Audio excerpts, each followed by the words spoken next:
Hello and welcome to the Awaken with Shadow Work podcast. My name is Caroline Reilly and today I'm joined by Michael Tsarion. How are you doing, Michael? Great, Caroline. Thanks for the invitations. Appreciated. Well, thank you for coming on. First of all, I need to say another thank you for all the hard work that you've done over the years, because your work has kind of led me down this journey of shadow work and has really kind of changed my life and improved it immensely. And it's not just me, it's also the other members on the Awaken with Shadow Work group have also expressed their thanks. So I just wanted to start with that. Oh, you're welcome. Yeah, I know I've been following your thread and social media, and of course the poster is phenomenal, as are the comments from people watching. So big thanks to that. It's sorely needed. But again, thanks a lot for the personal invitation. There's so much to go into, so much to talk about with this. It's really important that people like yourself do this. But again, to an advanced stage, I think we're way past the pop level, with the new age stuff, and it's time to delve in a little bit more deeper. We do that on Enslaved, and I know you do it, so I'm really, really thankful for that. So you've had some really brilliant podcasts recently. You've had Women and the Unconscious, Killing the Shadow, the New Age Movement, Fraud, Angels and Archetypes, and you've also done a lot of work on the Dragon Mother series. So in one of those, you mentioned, you've described the shadow as a holy place, also as a transformer, and also as an irritant. I wondered if you could just elaborate on some of those. Well, it's all of those things, isn't it? Yeah. The shadow is important to Jung. I think it's so important now. It really is. It's become a buzzword. I know we talked about that before.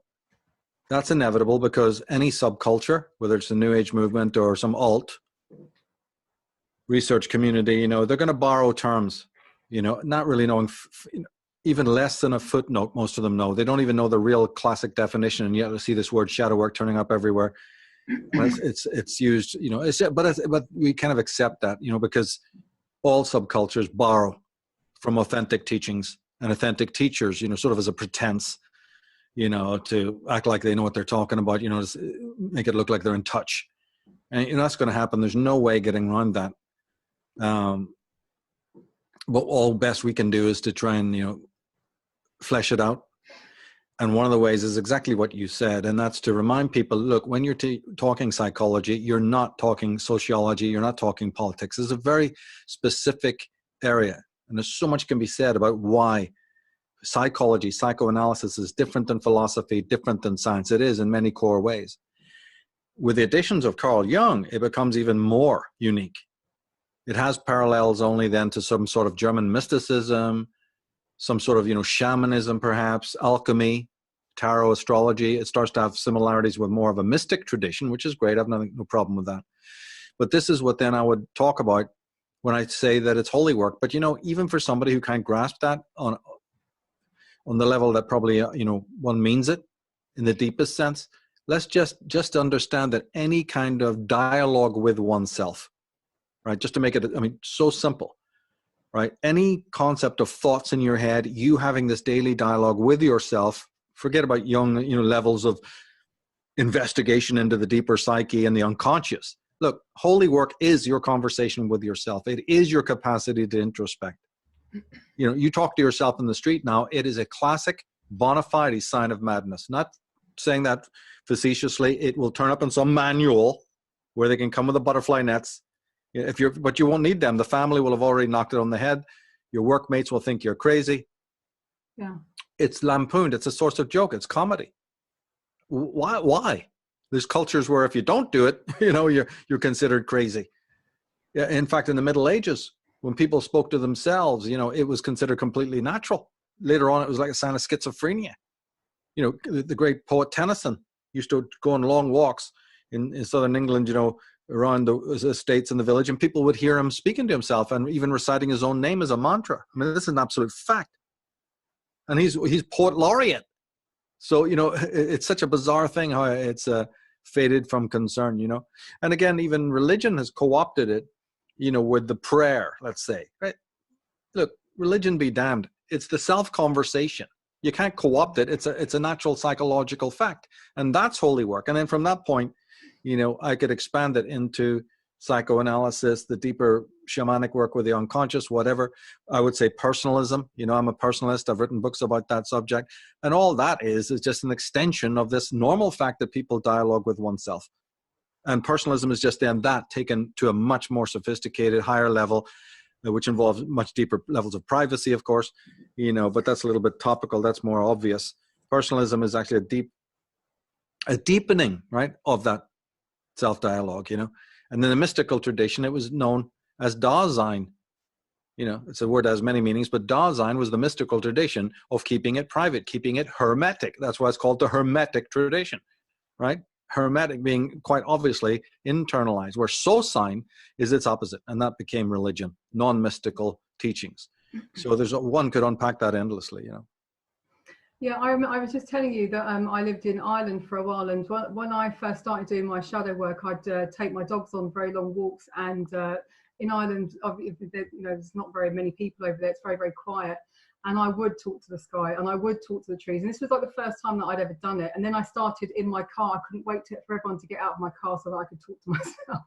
Right. And I found that it was I don't know what the feeling is, but there's a real kind of coming home to yourself when you do something like that. It's just you talking with you. It's something that's very sort of personal, and I think that it's very important. I'm glad you brought it up, because it is something that's very important in shadow work. I think it's to build that in the dialogue. It's important to teach it to children, not make them, you know, feel a stigma with it, because children have their own what's the term for it? They're magical friends. Yeah. You know, and that's knocked on the head real early, right? Which is to do with the twin and the self, the double. These things are ancient. They were legitimized by ancient societies. They're certainly not legitimized today. And like I said, the holy work just starts there. I mean, you're not using it will. This is a natural phenomena of what it means to be a being, is to have that self-conversation. And then all the different, you know, aberrations of it. Like when we do end up trying to, it's important for other people to know me. I don't feel good unless I know they know me. Whoever told you that?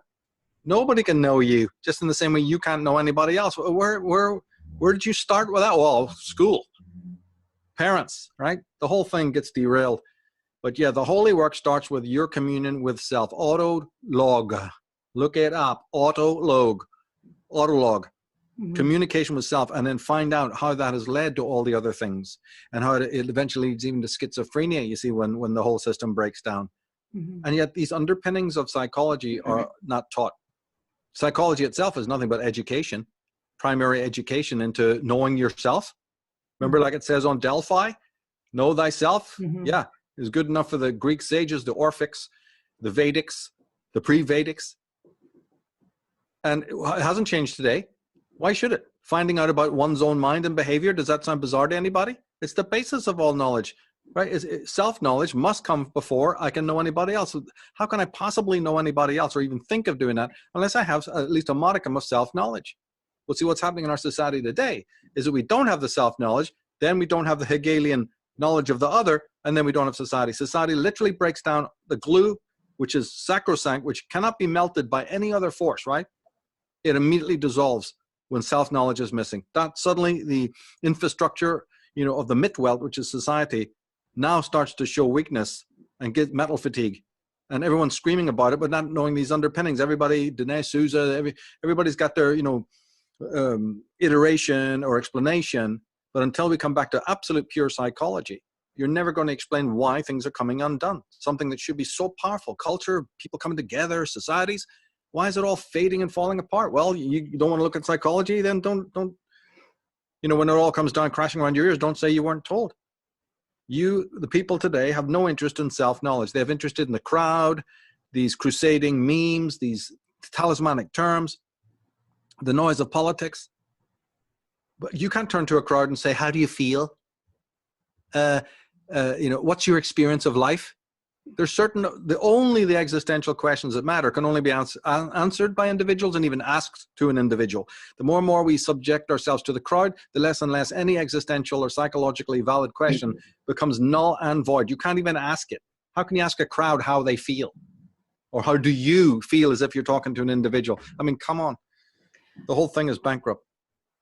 You mentioned a regressive society, feminized society. What do you think about shadow work being an antidote for a regressive society? Do you think that that's right? I mean, what I mean by that is, if people did their shadow work, would we still have this regressive society? Is my question. Oh, no, because remember, you're opening up communion with guides. See, when you're talking shadow, as you well know, it's an archetype. So it's a little bit deeper than what we just said. The inner dialogue, the basic 101. Oh, well, there's an unconscious, a preconscious, and an ego, or an id, and a superego, and an ego ideal. That's all just 101 stuff. What you're talking about now is holy work. It's a far deeper. Now, as a matter of fact, it doesn't, you asked about will when we talked before. It's not really an active will, or will is part of it, right? But this is already going on. Shadow work is already going on. It's, in fact, that's why we call it unconscious. It happens when we're not even aware of it. Yeah. So the real way to look at it, along, say, lines that Freud and Jung would okay, you know, if they were critiquing you, they'd say that what all you're doing is become consciously aware of what is going on unconsciously. And this does have roots even back into the philosophers who talk like this as well, right? But again, shifting gears a little bit, don't forget, it's also, when I say it's already ongoing, I mean that is because the whole of modern ego existence, ego consciousness, is itself in a healing sphere, a healing phase from the old ancestral trauma. We don't want to talk about that too much, but I always like to add it in. The first chapters of Dragon Mother had to factor this in, because everything we experience in history is a slow, gradual healing from an old ancestral trauma that, you know, the ego has dissociated from. That's why we have ego defenses. All the psychologists in the world know about ego defenses, but very few of them know what we're talking about. You wouldn't believe why the ego has defenses. It's got defenses for things we can't even fathom, that are not even factored in by most psychology today, not factored in by sociology. And that is that the brain, the mind, the consciousness was severely traumatized by terrestrial, you know, cataclysm and all the rest of it. And Julian Jaynes touched on this, Immanuel Velikovsky, but really it was never delved into that deeply. Mm-hmm. Probably Velikovsky is the best, right? And then bringing it into psychology, you know, it's about a massive seismic trauma that took place. So everything that's happened since that trauma, since 3,000 years BC, or, you know, the date is a big argument, right? Let's forget about that.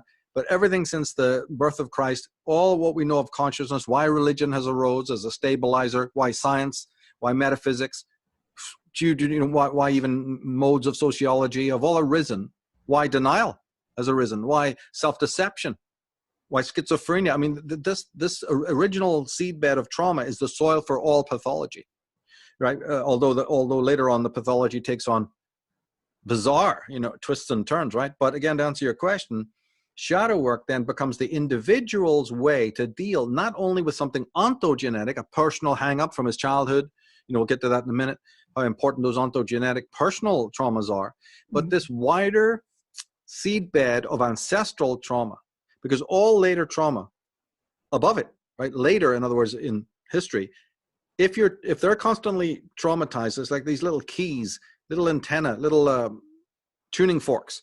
If trauma is constantly, you know, hitting on them, finally by the law of resonance, which is a cosmic law just like gravity or light, is awakening the deeper dragon of trauma below. Now, in fact, our architects of control all know all about this, by the way, the Bernays types and Aldous Huxley types.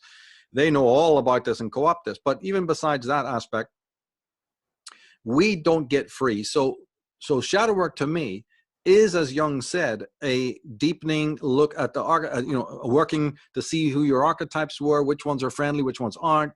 And we'll get into all of that in a minute. But it's also with in mind. In other words, I think it's better. I think if you do your shadow work with this in mind, it's actually better. It improves the situation. When you realize that the shadow is not just a personal shadow, it is an ancestral one.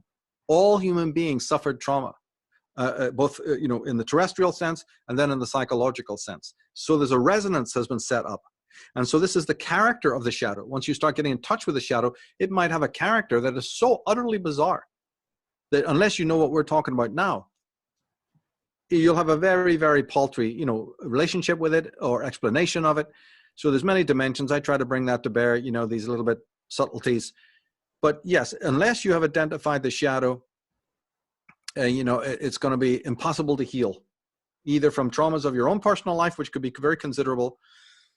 And all the shadow is rage, really, right? And I think that what needs to be brought out is that it's not that the shadow is an entity. Shadow is a realm. Shadow is a shadow realm into which you've dumped or been forced to dump all of these characteristics that are of the true self. They're all legitimate. This is the most crucial thing to understand. They're not illegitimate, they're legitimate. But a mad, abnormal society, right, and parents addicted to adultism recast your character, your will, and your identity as being negative, as being something, delinquent. And no doubt there is that mixture of delinquent things that we all need to progress. But my idea is that we'll normally progress. By teenage years, there shouldn't be any delinquency. And if there is, that's because something went wrong even in the previous Oedipus complex, because those 7 years are a microcosm of 700 years. And then the period in the womb is like 700 years as well. So one has to see it that way. But again, without getting into all those digressions, the idea is that you've got to process these darker emotions, right? One of which is anger and rage, anger, whatever, right? But there's also guilt and shame and all of these other things involved in there. And they're all legitimate, but they're all censored by those ego defenses again. And they're all housed in the right brain. And then finally in the body, we'll hopefully get into that thing today about the Reichian approach to all of this shadow work. Because I'm a real disciple, not so much of Jung's description of shadow work, I certainly am, and Erich Neumann, but my God, right? There's a whole other thing that I bring to bear, which is the Reichian definition. I know he never used the word shadow work explicitly. Everything he's talking about pertains to Jungian shadow work in a sense of how do I then access these darker emotions, which my society forbids me, which my parents forbid me. How do I get in touch with those? And this is where dream work and everything comes in, we were talking about before. But just to always fill that background in of the age of catastrophe, I think is essential as well. Brilliant. Can you tell us about individuation, what it means to become individuated? Yeah, because that's the opposite of habituation. When we're talking about collective factors and growing up in a culture that's already dictating to you through your parents, what they want to see, what they're going to pin the badge on, to you for is doing as she did, doing as he did. Don't you know your cousin's way smarter than you? She's getting better grades in the school, or that fella kicks a ball better. I mean, why can't you? Look at the way you're dressed. Look at the way your hair is. I mean, look at the interests that you have. We're not interested in any of that. What? Right? So the entrapment is habituations. You'll get the medal for habituating, meaning casting all your individual traits aside, unless you're with enlightened parents who don't ever do this. But there are very few and far between. And then on the little bit higher level, individuation is the work that is holy work. It is the Siddhartha road. It's very difficult work. And for a start, one thing that people miss with this is that individuation, right, is a process. Shadow work is a process. Identifying the shadow it doesn't happen in 24 hours. It's a process that may continue through the whole of life. So this is a missing piece because we're in an instant shrink wrap, drive-through culture, which they think that even some of these psychological things we're talking about are something that you do or you get done. No, it never ends. It's a process. And unless you have that long haul, you have your setting is for the long haul. And that, of course, is very difficult because nobody around you is into that. Nobody's going to accompany you. Everything is immediately dispenser-like. So there's no formula involved here at all. Because once you set about that process, oh my God, these archetypes are going to lead you round and round, up and down, inside out. They're not going by any bloody formula. So this involves the entire process. That's the key word of self-discovery, right? And that even entails a underworld journey or journeys, plural. I went into this in the Path of the Fool. We went into that in detail. And then even finally, to extrapolate what that underworld journey is in layman's terms, it's just a process of sensitization. So individuation is akin to sensitization, a turning within to know what do I feel and think about all of this. See, the weird thing that our Western society has taught us, the Western tradition, one of the failings of the Western tradition is that, and this was deconstructed by people like Heidegger and Nietzsche and others, but we think that consciousness is a matter of thinking. And that's utterly false. It's not. It has nothing to do with thinking. Thinking is an emanation, a later, derivative emanation, because consciousness is really about feeling, a special kind of inward introspective feeling. And then as that intensified for the human race, intellectuality by the way of the left brain and language articulation became a further extrapolation, right? It's like an emanation of the core, real So you say feeling, but is it also the same as knowing, like an inner knowing? Yeah. Knowledge of the heart is how Swallow de Lubitsch. You know something, even Freud, I'll have to look up this quote while we're talking, that Freud even said this, that it's not a matter just of, intellectual processes. It's an actual act of feeling. So consciousness, I think if this was taught to children, I think if we understood this, it would change everything. Mm-hmm. Consciousness as we know it, right, is all about feeling. And only on a secondary derivative level does now come process of thinking, process of articulation, because it's a way of saying, this is such an intense experience. Mm-hmm. Another process of trying to verbalize it, first through poetry, then through music, and then through utterance, to share it with the other, to see if the same process is something they've experienced and vice versa, right? But it's all later. Mm-hmm. It's all later. That's why the Hermetic symbol was this. Go back to Hippocrates, go back to the Hermetic tradition. Go back to the phi ratio. The symbol is a circle with a straight line. That's about quiet. It's about he who speaks does not know. He who knows, does not speak. So tremendous Hermetic principles there. Brilliant. Okay. I get asked very often about how do we start with shadow work. And how do we sort of identify the shadow? I've got my own sort of list of ideas and answers, but can I get your take on that? Well, the simple take on it is really, it's manifold. Let's get that straight. Nobody can give a spinner rack definition of it. But I would certainly say that real shadow work involves the body, right? Okay, so we have a split brain where the left brain is all the ego defenses, right? And that exists primarily because of trauma. It started with the ancestral trauma, so we needed something that was like a sensor, a gasket, a sphincter, to limit it. Otherwise, we were psychotic. And according to Julian Jaynes, he calls it the bicameral period. And the only way that human consciousness during the bicameral period stayed together and in some semblance of sanity was because of the instructional voices of the gods, right? We'll get back to that later. This is how religion, sticks around. Okay, so then later on, as things developed and the traumas, years went by and the trauma lessened slightly, this would be like the late Homeric period. All the Jews, the original Judaism, original Christianity, it's like the life of Brian, right? They were all running around traumatized.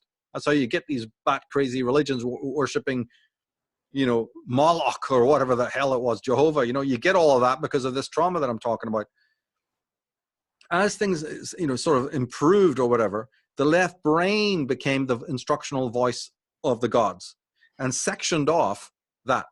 Then when an individual is born, it's doing the same thing on the ontogenetic level, suppressing those very emotions of rage and shame and self-doubt, you see, and deep criticism, and even according to Melanie Klein, murderous feelings, right, that the child has towards the parents. Go figure, right?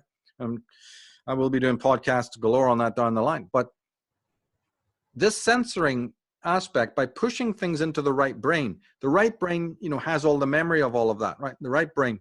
And then the body is also then in deep communion with that right brain. So all the ailments of the body through the polyvagal system, we don't want to get into how it's all, the technique of it. It's really through the parasympathetic system. Memorizes, or the Eastern people would say that it's in the meridians, right? It's in the actual nadis. It's in your cellular makeup. Like a Bruce Lipton would say, it's in the cellular makeup of your being. It's right there in the DNA. Is the memory not only of the ancient trauma, but all the physical trauma you've experienced as an individual.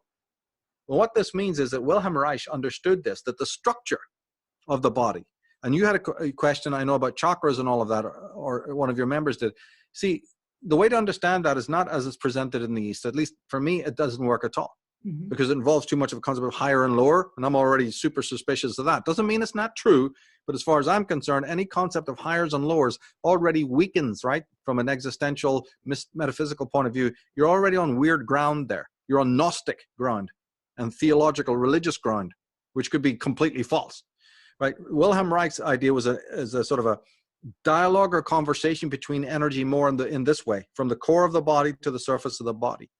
Now, in the core and in the surface and in the middle area, all of these traumatic memories are kept in the fibers and meridians of the body.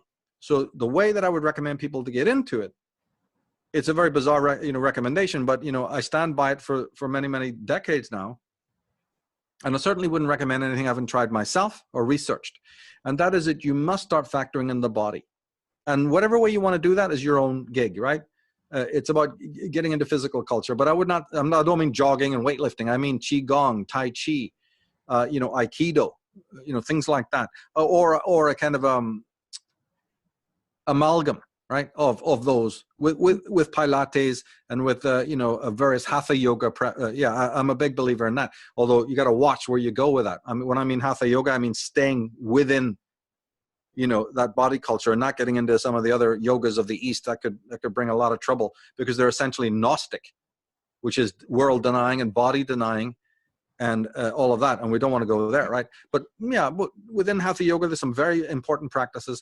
But the only thing is that your neighbor can be doing the practice without a clue what we're talking about, unaware for 60 years that it's to do with shadow work. Once you've made that connection, though, oh my God, the whole thing opens up. So even tapping, all of these different things become important now. But Tai Chi, Qigong, the beginning exercises of Aikido, stretching, but you have to do it with a consciousness that this is helping your body release all of that stuff that the left brain simply will not allow you to bring out because of its defenses, unfortunately. So it's preserving authentic feelings. None of this will work until you realize that what is contained in the body, what we call shadow, is authentic and it is legitimate. And you're restoring yourself. If you don't have that firmly within your mind, what's the point of doing it? It's just like it becomes routine. It becomes a rote thing. It will. Here's that quote I had earlier. Self-knowledge, in Freud's sense, is not an intellectual process alone. It is not only knowledge of the brain, but also knowledge of the heart. Erich Fromm, right? Talking about Freud. So there you have it. But when you go to Grodek, right? When you go to Reich, Lauan, Yanov, read those people, read their books. I know that you've been posting brilliant stuff on Reich. On Erich Fromm and others, right? And this is very, very important to realize that even psychology now, even of a quite technical level, by the way, has accepted that the soma, right, is as important as the psyche. And let's just say that it preserves the wisdom that you lost. So the irritant today, the stress, the feeling I'm a half a person, something's missing in life, right? It's right here. It's not out there. It's not in the other coming into your life to change you. It's in this thing that you've been carrying, that you just think is a vehicle. All of the psychic elements are preserved in the body. So that's a long-winded way of saying, come into awareness of the body. It's not knowing, it's awareness. It's a different thing. It's a sense. And when I use the word sensitization, I mean, because you're not dictating to it. You're sensitized to listen to it. There's a different comportment. Instead of going, instead of dictating, right, which is what we do all day long. Now the sensitization is receptivity, in which you're listening to the voices of the archetypes, but the archetypes are also present in terms of your soma. This is the key missing thing. Even a lot of Jungians don't get this yet. So in terms of archetypes, another question I was going to ask you is, how do you identify the archetypes within our lives? How do they present themselves? Yeah, that's key. Now, remember that in the podcast we did, I listed about 9 or 10 of them, right? But with the idea that characterologically, your ego is structured around the influence of all, but some are more important, right? So each individual person is going to be sometimes, their ego is going to be constructed, say, by more of the anima. And that's just because of maybe your mother's positive influence or a grandmother or the culture that you grew up in, right? Other people, it'll be animus, right? So right away you see that what we're talking about here is highly based on the culture that you grew up in, right? For instance, your mother and your father, they're stereotypical figures, but they either going to sync with your archetype or not, right? If your father is a very poor animus figure, animus imago, well, you're screwed, right? If your mother is a really poor anima figure, like she's had a bad relationship with her feminine, or her mother did, or and all of that, you're screwed, right? So, but unfortunately, they're going to be your imagos. So already your archetypal connectivity and your relationship with them is going to be problematic, because if your parents are not psychologically empowered, and are not good imagos, how the hell, right, are you going to have a positive? The only way that you can do that is like, if you go to school and you have a really, really fine teachers or good friends of the family come in, right, or whatever, and in some way you have surrogate figures who kind of straighten this out. right? That would be the first thing. That's on the simplest level. And it can really be important because we have a thing called the image ideal or the ego ideal, which does seek for other imagos other than the parents and other, right? And that can save you. It can save the day. Because a family friend or school friends or the parents of your friend, they might be very important to look up to. You walk into your friend's house and you just like it. We had an old Paddy used to live 3 doors down, and what a fucking mess that house was. It's just like old rollies around, old typical old Irish rack, big Victorian ruin. Nothing particularly clean, dog hair everywhere, right? But it smelled good. It's like Tolkien saying, it felt fine. Looks maybe foul, but it felt fine. Where somewhere else you go in and scrubbed clean, plenty of detergent. It stinks. Feels fucking foul, right? So it's that. So the archetypes come to you in different forms and they lure you. They go, come over here. They'll seek you out. It's a reciprocal thing, because they're really guardians and they're really guides. And Jung certainly did believe that, And what they really do, though, is that they operate with the will to meaning, right? They are the meaning within you. They're they're the force that try to steer you toward meaning, whereas everything else is will to power.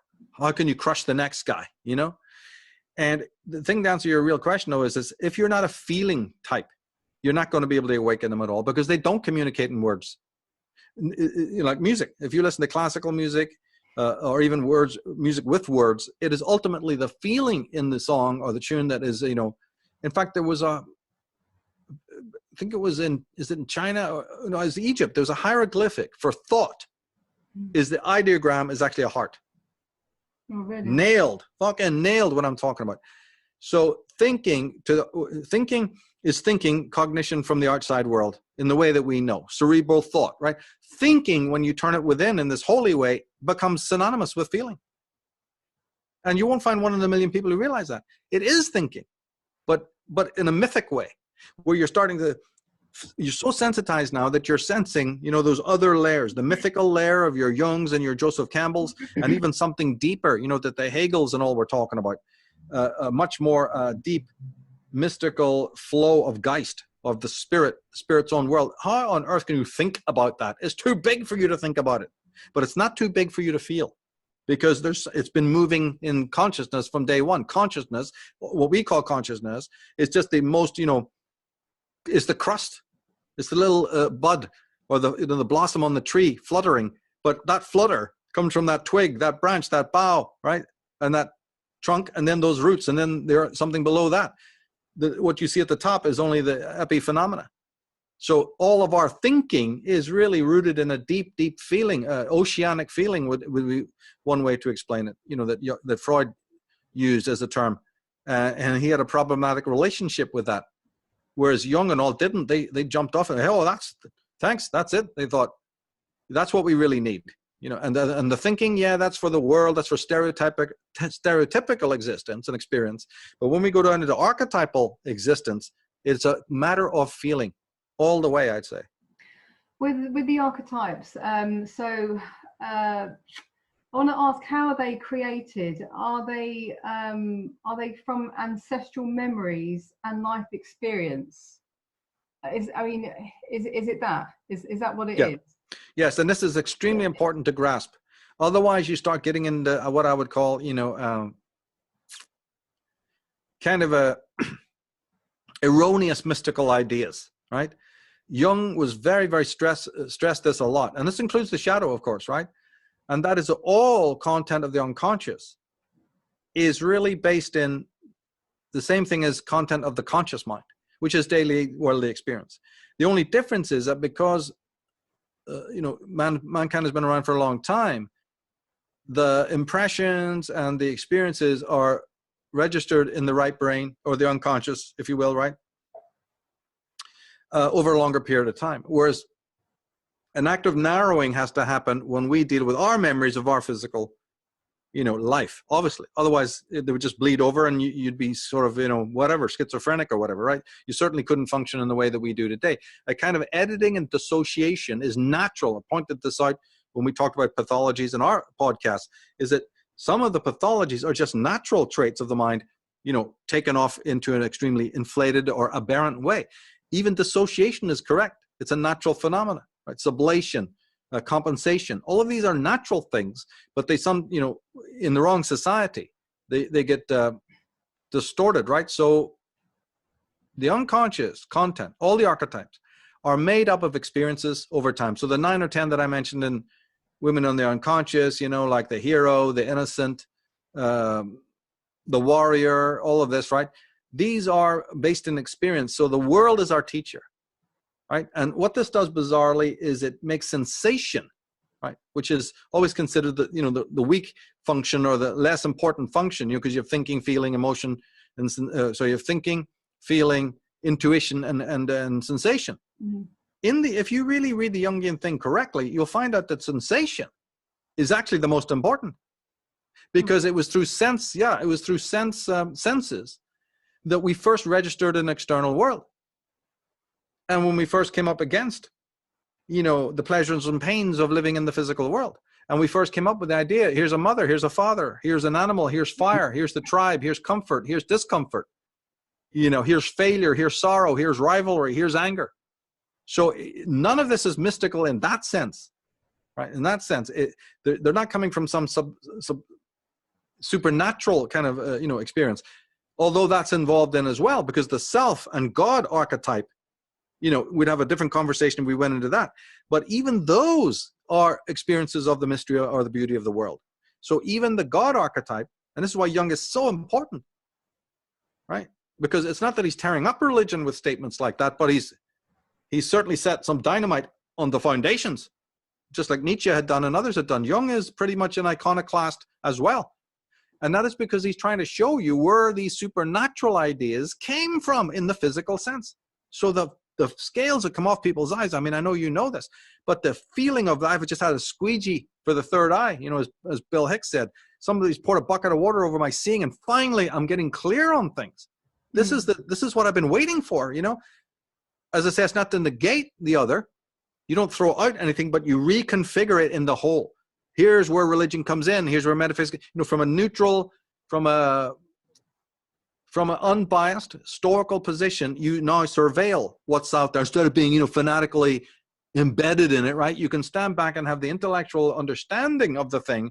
Oh, now I see where it is. Somebody stood one day, a shepherd on the hill, and as he was doing his mundane work and chopping logs, he suddenly looked up and saw the sunset, or he saw mist on the mountain. And suddenly he's no longer caught in that ontic, stereotypical, mundane action. Suddenly the mystery of the world or the beauty of the world has come to meet him, right? Or somebody hears the babbling of water or the waves coming in, on the beach. And that there's a part of us that got transformed. And then the part of us that for thousands of millennia, thousands and thousands of years, asked those questions and had that experience, says, where does that come from? What that's all about, becomes, right, the God archetype, something transcendent. We have those transcendent aspects. But Jung was careful to always make sure that you knew how important physical, living, empirical experience. He always described himself as an empiricist. And for all the other mystical elements in his work, he says, okay, I am into those. I'm not negating those either. That would be stupid. But I am also still very much an empiricist. And I think that's to his credit. So it makes sense to me, this thing about the archetypes coming from this idea of ancestral trauma and also from life experience. But it brings me to a question that I keep on having myself. And I brought it up on the group a few times about this idea of fate versus free will. And so I'm just thinking about, like, in terms of the archetype, how much of the archetype that we embody sort of unconsciously is to do with fate, even. And what is fate? Because I'm looking at Manly P. Hall at the moment. I'm ready to listen to the next part, but have you got any ideas on that, on what is fate versus free will? Well, this is another really key area, because remember, this will tie into the whole idiotic debate that they have between free will and determinism, right? And there's the philosophical answer, and then there's the psychological answer. And I think that Jung does a good job at answering it, right? And that is, although one couldn't understand it unless you did know about the archetypes. So this is, again, quite advanced level. You can't, this wouldn't be for a beginner. you'd have to know about his archetypes, right? And the way to look at it, though, in brief, is that the archetypes are so powerful, so important in our lives as constituents of the psyche, that they even control matter. So a particular lesson or a particular challenge that you're not wanting to face, because of these ego defenses or other, will come back to you in what we call fate, right? So in many ways, and the shadow works like this as well, right? But it's like especially if you're not facing something, Jung would harp on that he thought that if you were resisting a particular, message from the psyche, no matter how small, and what the hell, some of them are small, but they're small, a grain of sand can be small, but you can feel irritating in the shoe, right?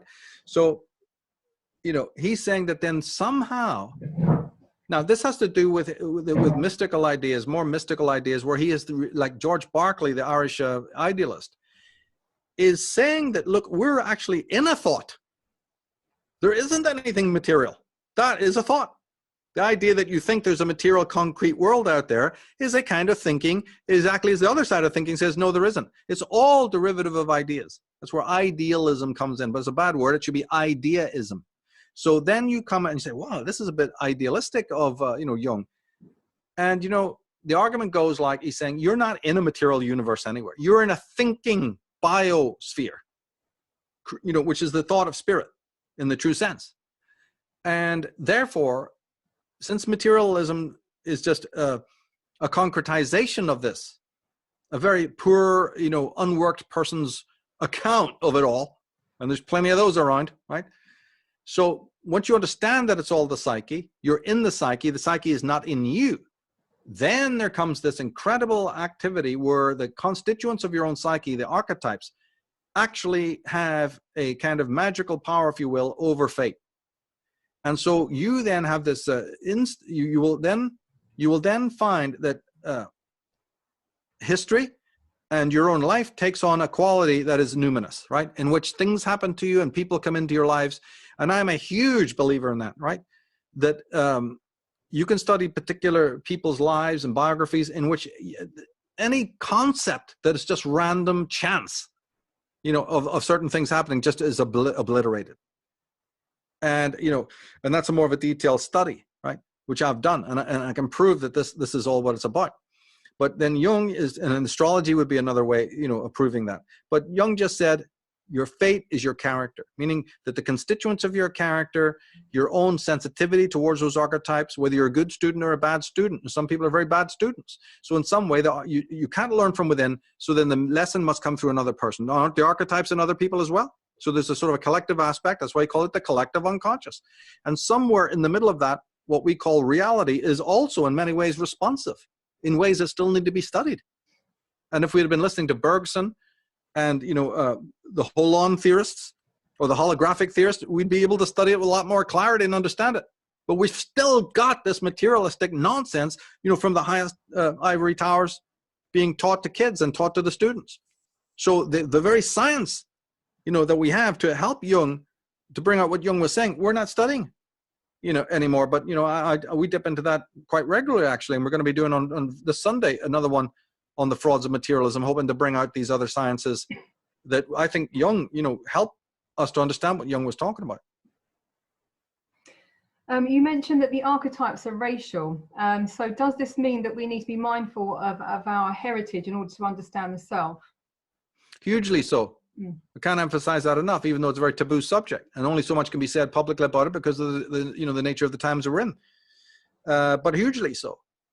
The Western man needs to study his Western archetypes. Just you've got a mother and a father, right? And that's it. They're your first culture. They're your first world, right? And then and even if they're from a mixed cultural background, you need to study those cultures. You have to. Irish on one side, something else on the other. Yeah, that's your culture. So this isn't any racist statement in that sense. It's a statement clearly backing up what Jung had also reiterated time and time again. And that is that all people, in order to come into contact with their archetypes, as their archetypes actually are, that means not keep on coming back to them like we do to God. Gimme more stuff. but with a deeper inquiry, a deeper synergy, a deeper love, and a deeper care of the archetypes themselves. These are inner beings that you must relate with. And you don't relate to them by just coming and shaking them down for more goodies so you can run back into the world and be a better person or better intellect or whatever it may be. They're definitely giving. But, who are they?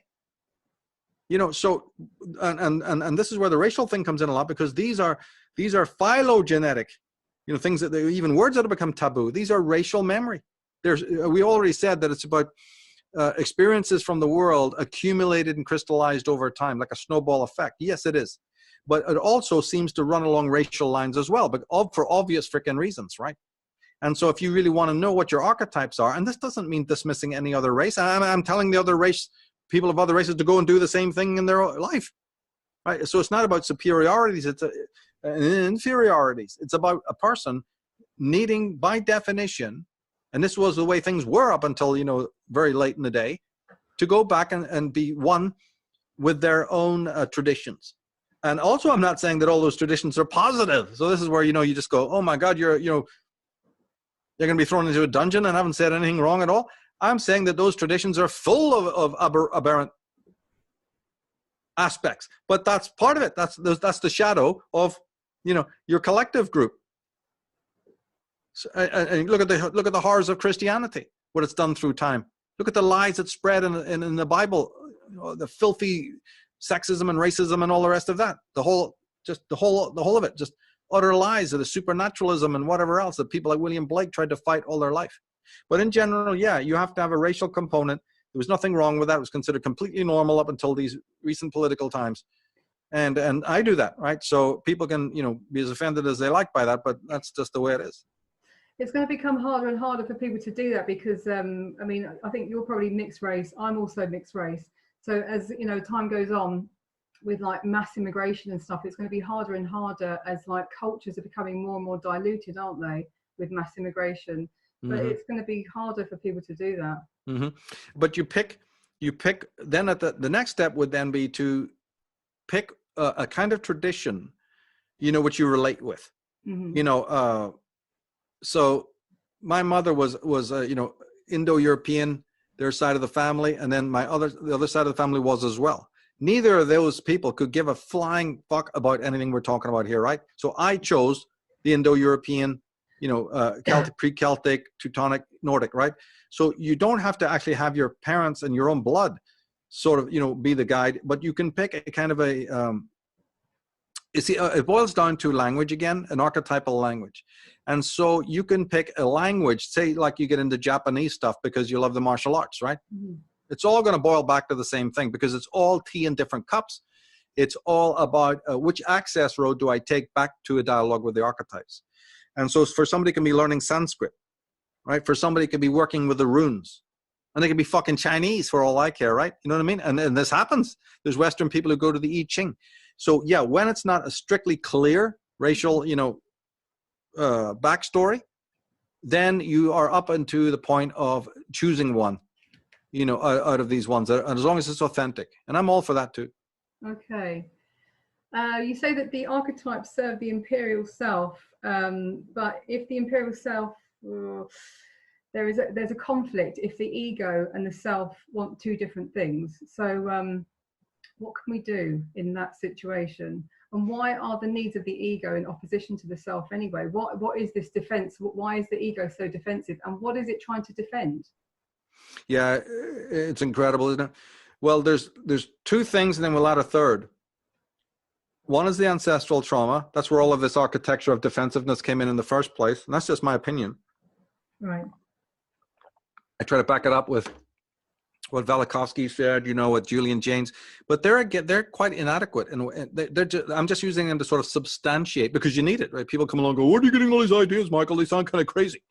So it's you have to be honor bound to say, well, here's a couple of people with the PhDs that you need so much, right?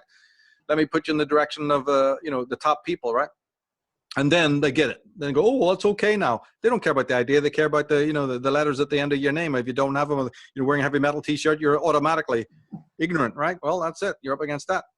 But the thing is that the next thing we pointed out and highlighted was your ontogenetic trauma, right? So the defenses come in, And in this case, the super ego then would be the big defensor, right? It's the ego defense that's got the real muscles to say, here's what you're going to be, here's what you're not, here's what you're going to repress, here's what you're going to allow into your character. And we understand this very clearly when we understand something that is not pointed out in psychology, but should be. And that is repression, the organ of repressing legitimate characteristics of yourself into the shadow realm, is oppression. It's just a synonym for oppression. So this now changes everything we know. So that when these social justice warriors and other people, even well-meaning, libertarians and liberals, are running around looking at worldly oppression, you can run around like Tweedledum and Tweedledee forever trying to put out fires of the physical oppression, and nothing will get done because you haven't understood repression, right? So psychology trumps all the others, but so very few people are into that. So the ego has created the superego. The superego came along as even a more, the ego wasn't defensive enough. Even with all its defenses, it wasn't defensive enough. So along comes the superego. In neuroscience, it's really the left brain complex, right? It's the left brain complex. But the superego gives us so much good for the evil that it does. And the left brain gives us so much good that we put up with it, the elephant in the room, right? The kind of lucidity that the left brain gives us over, it's like a bird, right? The bird is able to pick up at food and eat the worm, or find in the millions of little stones, he can find a little bug, but it's always looking around, right, for the predator.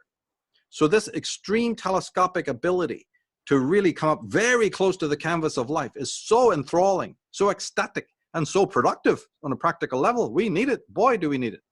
So therefore, we live with this monster that we really don't ultimately like. And then it has got so much power now, like a tyrant, like some horrible, horrible tyrant that's moved in, and bloody starts dictating all these other things. Like busts into your room and says, I'm going to move all the furniture around, and change the color scheme. And you go, well, you give me so much. Okay. And then your colors are all pink and you have to sit for the rest of your life in this god awful, decor, because the superego said, I bought the paints. I've done all the work. How dare you complain? Yeah, but it's my place. Shut up. Right. So we have a tyrant now. That's why. And it's called the left brain. This is not to say that the right brain is wholly good as well. Oh, we just need to, then we would just have a lobotomy and amputate the left brain and we'll all be back in paradise again. That'd be good. I don't mean that. Although there's a case for that, believe it or not. There's in the next installment of my idealism program, I'll be dealing with this, because there's actually people who did have that happen. Their left brain was entirely crushed, by an accident, or in some other way deeply impaired, and they were walking around like having religious experiences all day long. And they actually go and do talks on it. So part 5 will go into all of this, where they are champions of the fact. They help. In other words, what they do is they help to, substantiate this idea that the left brain is the inner tyrant, right? It's a whole thing we're going to get into. But the thing is that then the ego created the superego, and the superego is just the biggest tyrant. And it has decided who we're going to be. And then the third element that I get into to explain that is in all the dragon mother stuff. And that is the role of the mother as a parent, is another reason that then strengthens constitutionally the superego. And I'm only talking here about a phenomenon known as the terrible mother, and then what I call matrophobia, and the dragon fight that takes place with her. And that fight utterly transforms a person's psyche for the worst, right? And I focus more on the daughter relationship with the mother, for the simple reason that the daughter goes on to be the next mother. So, I just happen to, it just would be too digressive to talk about boys. And also a lot of what's said applies to the boys anyway, right? When you get into the mother-daughter thing, Electra complex, as Jung called it, what the hell, it appeals to the Oedipus complex anyway, right? But because girls go on to be the next lot of mothers, my God, I thought, how come people are not dealing with this, right? So if a daughter grows up with a necrophilous, devouring, castrating mother, which many, many, many girls do, then that mother is going to undermine their identity, their will, creating a deep rivalry, which I call the dragon fight, right? I think then that the damage to the psyche and the damage to all these repressed parts, the legitimate parts of the self, is so critical, so dangerous, that it will definitely then affect the socio-political, climate. And I think it does. And by the way, it's a very old thing. If you go back and look at the Demeter Persephone myth and decode it based on the dragon fight, It's all there. And it's also there in a lot of other Celtic myths, you know, and whatever. It's there in mythology from going way, way, way back. Medea, right? I mean, you've got it all over the place. Juno and Hera being these tyrannical mothers, you know, very, very evil. So just on the most basic level, let me just point out one phenomena that will go wrong. There's hundreds of them, right? But one thing that goes wrong in the dragon fight is that the daughter's vision of the male world is distorted from before the Oedipal period, and then up to the end of the Oedipal period, which is 7 years of age. So if the daughter loses this dragon fight, then one of the consequences of it is a deeply distorted view of the masculine patriarchal world. So she will not be able to integrate into it correctly, and she'll become a deviant and a delinquent. That's how dangerous it is. If there's anything to add to that, which there is, you know, there's millions of distortions. Well, one of them was the repression of the rage. Remember we just said that the repression of your legitimate emotions takes place. And my work is just about to give women, you know, all I was trying to do with Dragon Mother and adultism is to provide tools for women to know about this, that this has been going on, and to get something, you know, to do, to process and act, to, what's the word I'm looking for, is to, you know, access and process and exercise this revulsion and rage. In other words, the matrophobia. To know that matrophobia is a legitimate subject, and to bring it to the fore, no matter how controversial that is, you know. So then that the woman will not project that onto males, nor onto her male children, nor will she breed a daughter who'll just carry on the horrid cycle of it all, right? You know, because the ultimate goal of all of this is to not reach reality principle. If the terrible mother wins, then the child, even though they may be physically entering, you know, they may grow up old, you know, they pass through their puberty, grow up to adulthood, and enter the solar world, they're really not there emotionally. So they haven't really come out of the pleasure principle. And we know what that means for civilization. It's total catastrophe. Yeah, so I saw this. I've read most of Dragon Mother, and also looked into the female Illuminati group that you have. And I have to say, when I first looked into it, I'll be really honest, when I first looked into the female Illuminati group, there was some resistance from me at first, because it was a new concept for me, and I was looking into it thinking, is this just like a sort of women bashing kind of thing? But I trust your work, so I gave it some time, and I started thinking about what this really means, and what I can kind of deduce from it is that I know that there is this thing about the kind of entitled princess syndrome. So I've seen this myself, and it's in the court system. So like if a husband and wife split up, then the wife gets everything. She gets all the money, she gets the house, she gets the kids, she gets to say whether or not the father sees the children and all this kind of stuff. So and also in my own life, I know that I was most definitely the kind of identified with this idea that I'm this kind of poor woman that needs to be looked after by a man. And this was a very long time ago. It's very kind of early on in my life, so I can identify with that. I can see the darker side of the female psychology, which I think is what you're trying to show. And it's really important. But I'm just saying that, I mean, for me, there was some resistance, and I suggest that I'm quite an open-minded person. But it's something that I think would take some time for people to really kind of integrate those ideas.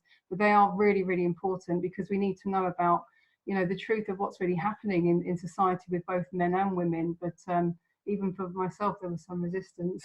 There will be from everyone in the human race. The female Illuminati is completely new. Yeah. I expect a lot of problems with, you know, I've had that all my life.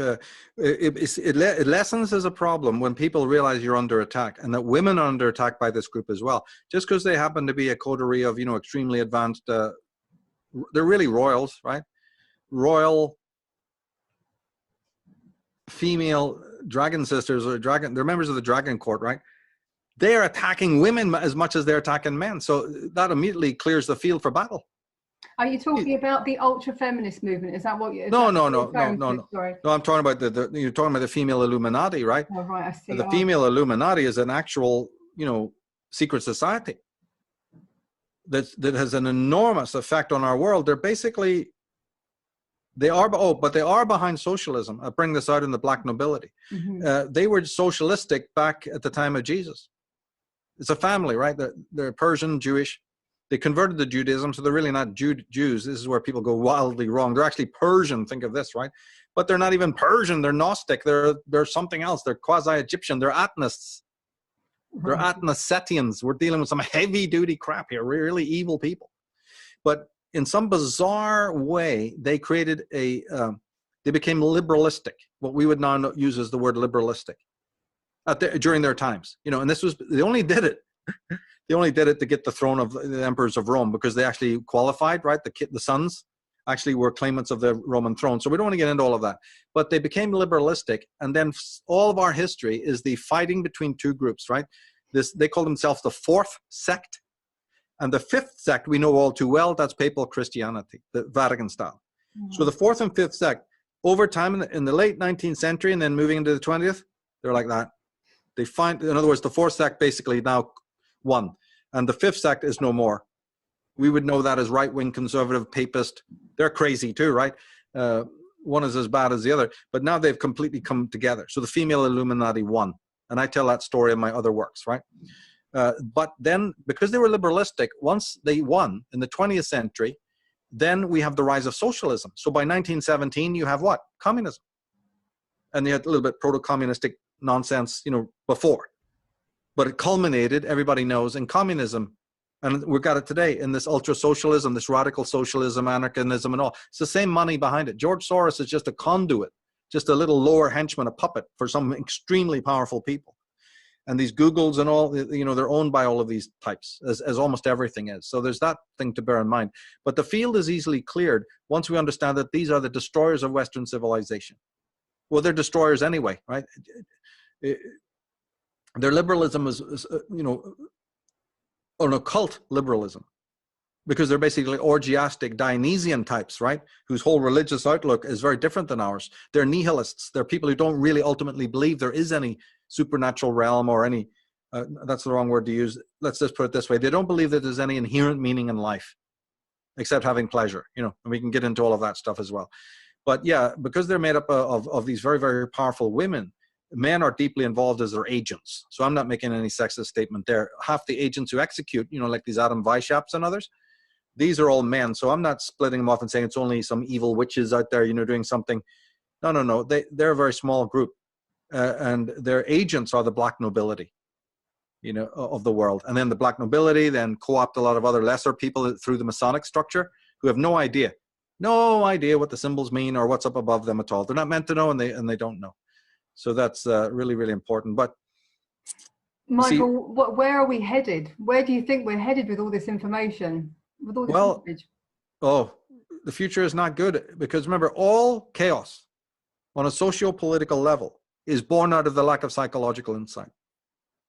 Right? So it's like your previous question. Where do we go if say, matrophobia is not dealt with, if women don't get the tools to heal themselves by accessing all of this, content to become whole human beings again? Then they're going to run in the streets. That inner tension. See, look, even though those defense, we've spoken mostly about the defense mechanisms that suppress legitimate feeling, right? Mm-hmm. And they work expertly well. So you've got one kind of psychology that's to deal with the problem of those defense mechanisms. But then there's a whole other psychology, separate school, that says, what happens if we don't unseat those forces of those mechanisms of oppression within? The master-slave relationship. Before it's found outside, it goes within, right? Mm-hmm. What do we do then with what will happen, right? So there's a kind of a crossover between psychology and sociology, in which we see what happens. That although these methods or systems of repression do their job beautifully, the underlying tensions remain. The mechanisms aren't concerned that the real problems has just been pushed below the level of consciousness, the alignment of consciousness.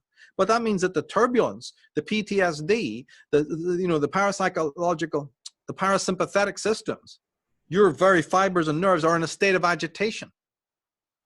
So if I'm not able to process it legitimately, I will then amplify my unrest, my angst, by getting into a crowd. So we're going to have more crowd consciousness. And the crowd does other things as well. For instance, it's like it amplifies your will to power. It gives you a sense of will to power temporarily. It makes you feel bigger than you are. It amplifies a lot of negativity, right? And then there's another way of saying this, which was the key theme to the 4 or 5 programs that you talked about. And that is that what you're really happening now, and this answers your question, I think, very importantly, if you're coming strictly from a Jungian point of view, and that is that when you continually don't access these hidden aspects of yourself, in other words, the shadow realm, you don't work with it in a positive way, you force all the archetypes to return in a daemonic form. And you can either use the spelling D-A-E, monic, or D-E-I, it doesn't matter, right? Because even the word itself is really rather imperfect. It just means that they come back in a raw, brutalistic form. And they're right to do that because you've treated them in a way that is so censored, that is so ugly, right, that they'll return in an ugly way because they're all agents of the self. And so we went into 5 programs elaborating on that, right? Because then what will happen is now that your inner republic is in chaos and the archetypes are, like an Alice in Wonderland mad kitchen, just chucking salt and pepper at each other and screaming at the top of their voices, you listen to me, no, you listen to me, right? It'll make you neurotic as people are becoming more and more neurotic. And then as you become more and more neurotic, you end up becoming more and more psychotic. And then after that, there's a new sense of, what happens in a person like this is that there's a new level of dissociation. Right? One that wasn't there before or only there slightly. Now it gets more teeth, and that's what self-deceptiveness and dissociation and the superego sort of ramping up, right, to even be more oppressive toward you, causing even then more, of the same issue. And I think then that this is where crowd consciousness then,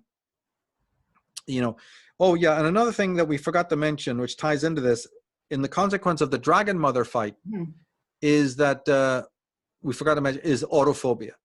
That if you lose by 7 years of age, if you've lost the fight and the mother has successfully, entrained you with her will dominates, and all your rage and all your revulsion is suppressed. 2 things happen which are instrumental to all this. It would be very, very, very wrong to not mention them. And one is that the child, in order to lessen all of that tension, one of the first mechanisms of doing so, which shapes our world, is identification with the tyrant.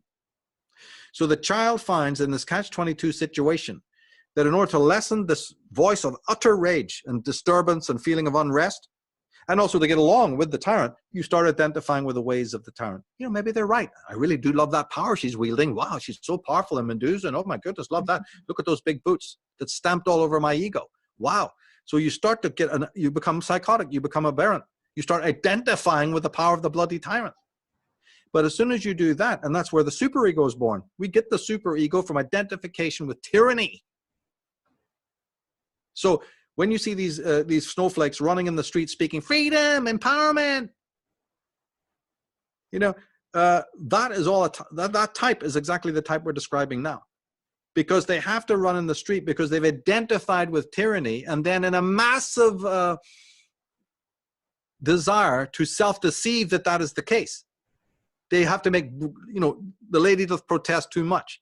So loud bullhorn statements are made to deceive themselves that they're all enslaved by tyranny, but I must make sure that I dye my hair pink, wear, the Venus logo, march in crowds crusading for the opposite, so I can look to all intents and purposes that I'm not who I really am. And that's why socialism will work. That is why it is always the organ of oppression. But then when the superego comes into existence, and we've just explained how, immediately the consequence is self-hate, autophobia. So the self-hating syndrome is where we're going. Unless you do the shadow work, the archetypes will make it even so that this is the dynamic, and that you'll just be drenched in self-guilt, guilt and shame for rebellion. So when all these people see these snowflakes, apparently rebelling, don't be fooled. They're not rebelling, and don't get caught up in it either. It's all inauthentic. All those people are crying for is the decoration of their inauthentic life. They're not crying for real freedom, real liberty, really save the trees, let everybody open all the borders, let everybody be free, get down with government, all these anarchistic, protestations, all of this crusading. It's all lies. It's based in massive acts of self-deception. Go to the Dragon Mother site or read the books that you've read, if your members are interested in looking into this more. And of course, the whole healthy process of dealing with your archetypes breaks down. Can I ask you, with regard to the dragon fight, do you think that it can be won at any time? Because you said about at the age of 7, if it goes past the age of 7, then quite frankly, you're screwed. But do you think that is it a case of cutting the apron strings and kind of building on autonomy and not identifying with the mother anymore and noticing the things about her that have influenced you in a negative way? Is this winning the dragon fight, and can you do it at any time, is my question. Well, the dragon fight starts in the womb. So it's one of the hardest things that can be done, which is why people choose all these other modes we're talking about, not psychology, because of the difficulty.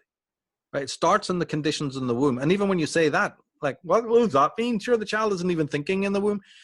It's not about that. It's about processing all organisms through mirror neurons, mirror what's happening around them, even the single cell organism. Why does it come out to grab a bit of food and then go back into it, shrinks at that exact moment?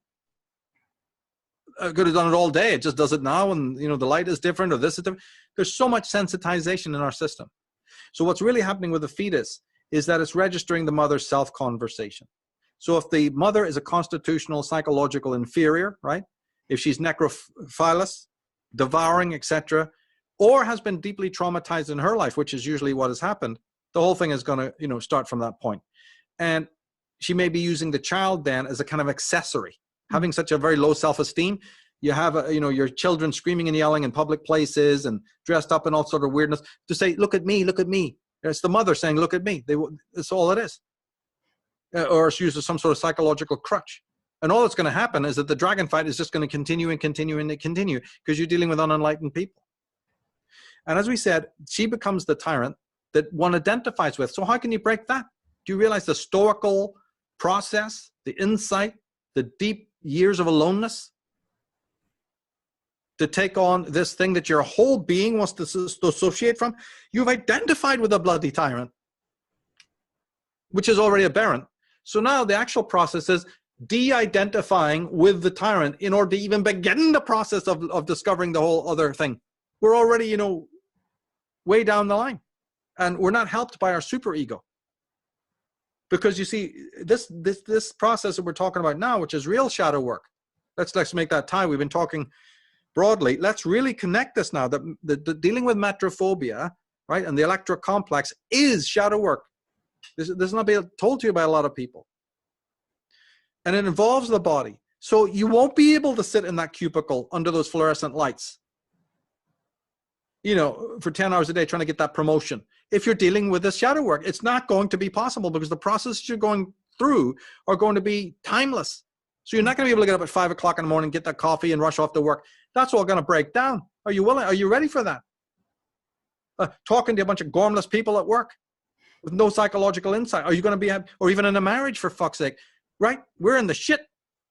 So no, people don't want to deal with it. No, they don't. But the superego. So then you know what happens? You ask about the future, more big pharma, because you're not dealing with the real thing. And so this tension is building up, and you'll need to join the crowd to run around, you know, to scream and yell, to try in some way exorcise it. That's how the reign of terror started. That's how all acts of you know, street insurgency begin. A bunch of constitutional inferiors, morally and psychologically, running amok, trying to pretend they're not what they really are. And all they're doing is instantiating the greatest Orwellian boot that they'll ever, and then they'll be satisfied. They don't even realize they're building the bricks for the greatest dystopia to come down on their heads as a kind of a new super ego, so to speak. But in the meantime, when they find out that this isn't working, you know, when the individual members of the crowd, this isn't working to ameliorate their state of being, and they certainly don't want to do the shadow work, then they turn to the drugs, legitimate and other. And so you have big pharma, right? Then you have overeating. Then you have, you know, addiction and the consumerism, and finally world revolution. They'll burn. Just read about the reign of terror. How when these maniacs weren't throwing bombs in amongst crowds of women and children, they started scarifying themselves. They let or some idiot, these people tie themselves to the gates of an institution with a bomb in their pocket and blow themselves up. The police are arriving and going, what the hell is this now? I'm waiting for that. I'm waiting for cannibalism in the streets. Because once you've rejected the reality principle, nothing, no one, no voice of sanity or reason can stop these morons from running around and doing exactly this. The Islamic fuckers are already doing it. And you're going to have people living in the West, these socialistic types, plunging us backwards. The Midwelt becomes so poisoned by people who haven't won the dragon fight, who haven't gone through the shadow work. The Midwelt, our society itself, becomes so degenerate and poisoned by these toxic types that it just implodes back into, whatever, the lunar abyss. So this is what comes. This is why I've always, in my work, you see, I'm the only one in this entire alt field who's ever called, from day one for the use, for the necessity of psychology. So that these universal contagions of feminism and whatever else will emerge from it, because all these Bernie Sanders and all these people are absolutely psychotic, right? And they're collectivistic to an incredible degree, and they're gonna bring down Western civilization if we're not careful. But the thing is to find out who is the enemy, what weapons are they using, and then what we can do about it in a proactive way. So just to clarify, with the Dragon Mother fight, do you think that can it be won after the age of 7? Because I haven't read all of your books, so I didn't get to that bit. So can you Oh yeah, by listening to the work I've put out, my whole life has been dedicated to going deeply into this. Of course it can be. It's already kind of happening, right? Look at MGTOW, for instance, right? MGTOW is a pathetic attempt to win the fight over women who have grown up and not broken the dragon fight. Remember I said that the male world will be distorted in a woman's eyes by the dragon fight? Yeah. Well, part of that distortion, to unpack it a bit for just a second, and that is that when women who have been so castrated by their mothers go into the solar world, because you have to matriculate, go to school, marry, all the rest, but you're carrying with you all this hatred towards the mother that you deflect and project onto men. Then what you do is you create a kind of man in your children and in the male world. The men of the world are forced to, they're molded into the shape of what I call the chivalric type. Mm-hmm. It's not natural to men to be like this, but the chivalric type is this monstrosity that is produced by a toxic femininity. What has happened with MGTOW is that game is up. So after hundreds and hundreds of years, the chivalric mode, in which men have conformed to, is now playing itself out, and men are not interested in it anymore. So what we're seeing now is one of those reactions toward, I'm hearing a noise in the background. Yeah, I'm really sorry. My phone has never rung before, but it's ringing right now. Okay, no worries. I just wondered what it was. Yeah, will I just turn it off now? Okay.